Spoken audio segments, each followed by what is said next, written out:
میں ہوں آپ کا میزبان ارشد شریف۔ حکومت نے پیٹرولیم کی پرائسز 9.9% بڑھا دی اور اس سے عام آدمی کو تقریباً 10% مہنگائی کا امیجیٹلی فیس کرنا پڑے گا، برڈن فیس کرنا پڑے گا۔ اس کی جیب سے ہر چیز پہ کم از کم 10% مزید پیسے زیادہ نکلیں گے۔ حکومت اس چیز کو کنٹرول کیوں نہیں کر سکتی؟ مہنگائی کو کنٹرول کیوں نہیں کر سکتی؟ آئل پرائسز جس پہ کہا جاتا ہے کہ 5 سے 10 بلین کی سبسڈی دینی ہے، اس کے لیے کرپشن کو ختم کر کے کچھ پیسے یہاں پہ ڈائیورٹ کر کے شاید عام آدمی کو ریلیف دیا جا سکتا تھا۔ اس کے علاوہ آج ایک اور خبر آئی کہ مردان میں بچیوں کے ایک اسکول پہ کچھ موٹر سائیکل سواروں نے فائرنگ کی، گرینیڈز پھینکے اور 15 بچیاں اس میں زخمی ہو گئیں۔ ملک کا لا اینڈ آرڈر کے حالات بھی کچھ اسی طرح کے ہیں۔ گورننس کی بات آئے تو چیف جسٹس افتخار چودھری کو سپریم کورٹ میں یہ کہنا پڑا کہ ڈی جی ایف آئی اے، جو ایف آئی اے فیڈرل انویسٹیگیشن ایجنسی ملک کی سب سے بڑی تحقیقاتی ایجنسی ہے، اس کے سربراہ کے خلاف 3 دن کے اندر کوئی نہ کوئی ایکشن لے۔ اور یہ چیزیں اس سے پہلے بھی حکومت کو انسٹرکشن دیتے رہے ہیں کہ گورننس امپروو کریں۔ ملک کی سب سے بڑی اپوزیشن کی جماعت مسلم لیگ نواز سے بھی لوگوں کو بہت سی امیدیں تھیں۔ 2007 سے لے کے اب تک نواز شریف صاحب، شہباز شریف صاحب کے جو بیانات آتے تھے، اس سے لوگوں کو ایک امید تھی کہ شاید اپوزیشن کی یہ جماعت ملک کا اور لوگوں کا کچھ درد رکھتی ہے۔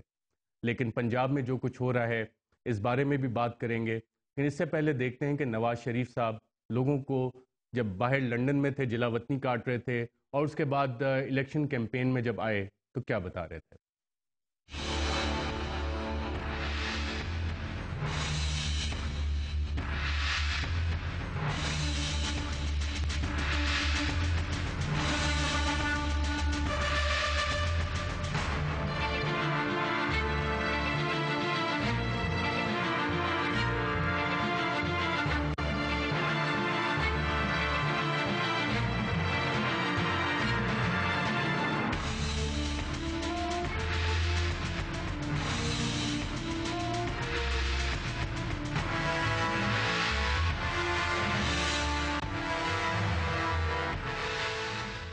میرا خیال ہے کہ حکومت کو ذمہ داری کا ثبوت دینا چاہیے، یہ ٹکراؤ کی کیفیت نہیں پیدا کرنی چاہیے۔ میں تو اس کے باوجود مساق جمہوریت کی بات کروں گا، اور میں تو اس کی بات کروں گا جو میں کر رہا تھا اور جو ملک کے لیے میں صحیح سمجھ رہا تھا۔ اگر این آر او اس وقت ہو رہا تھا تو وہ ہو رہا ہوگا، لیکن میں تو پاکستان کی اس وقت بھی بات کر رہا تھا، آج بھی کر رہا ہوں۔ اس وقت مساق جمہوریت کی بات کی تھی، آج مساق پاکستان کی بات کر رہا ہوں۔ کاف لیگ جو ہے، یہ کاف لیگ ذمہ دار ہے ان سب معاملات کی جو میں آپ کے سامنے بیان کر رہا ہوں۔ کیا ان کے لیے ہم میدان خالی چھوڑ دیں؟ نہیں خالی چھوڑنا چاہیے، ہم لڑیں گے۔ آپ کے پاس شاید کاف لیگ والے بھی ووٹ مانگنے آئیں گے، یہاں سیالکوٹ میں کاف لیگ کے بھی نمائندے یا ٹکٹ ہولڈر یہاں گریں گے، آپ کو آ کے شاید وہ بھی کہیں گے ہمیں ووٹ دو۔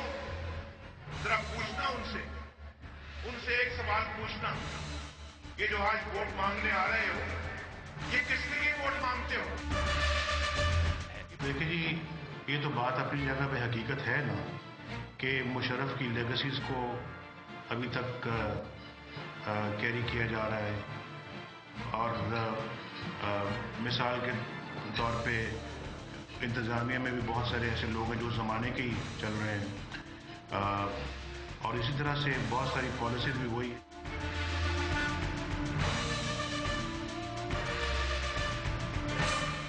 یہ تھے میاں نواز شریف نون لیگ کے سربراہ، جو کہہ رہے تھے کہ بہت سے مسائل کی ذمہ دار کیو لیگ ہے اور اب اسی کے یونیفیکیشن بلاک کے ساتھ مل بیٹھنے کی پنجاب میں باتیں بھی ہو رہی ہیں، چیزیں بھی چل رہی ہیں اور ایک احتجاج کی کیفیت بن رہی ہے۔ اور ہمارے ملک میں جب احتجاج ہوتا ہے تو ہمارے سیکیورٹی ایجنسیز کے شیر جوان جو لوگوں کے ساتھ کرتے ہیں وہ کچھ اس طرح کے مناظر ہوتے ہیں۔ اس کے باوجود آج ملک میں ہر شخص سراپا احتجاج کیوں ہے؟ اس پہ ناظرین بات کریں گے ایک وقفے کے بعد۔